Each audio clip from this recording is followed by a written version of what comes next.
कल रात जनाब मिर्जा जेलमी इंतशारी नूं 3 MPO के तहत पुलिस ने जनाब अपनी तहवील च लै लिया और डिस्ट्रिक्ट जेल जिलम के अंदर मुंतकिल कर दिता गया।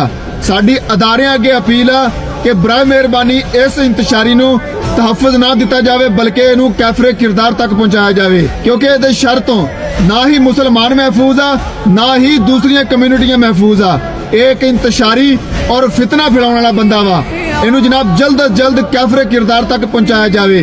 तो मैं सलाम पेश करदा तमाम उलमा इकराम नू, तमाम उन्हां भरावां नू, उन्हां भाइयां नू जिन्हां ने इस इंतशारी के खिलाफ आवाज़ चकी और जनाब इनू गिरफ्तार करवाया।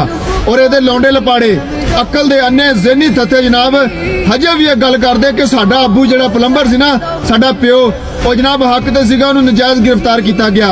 अकल दे अन्नियो ए प्लंबर इंतशारी अगर तुहाडे माँ प्यो के खिलाफ ये अल्फाज बोलदा जिहड़े अल्फाज ने हजूर जाने जाना हजूर खातमुन नबीयीन सल्लल्लाहु अलैहि वसल्लम के बारे बोले ते तुसीं इहनूं अकैडमी चों कढ के कुटना सीगा।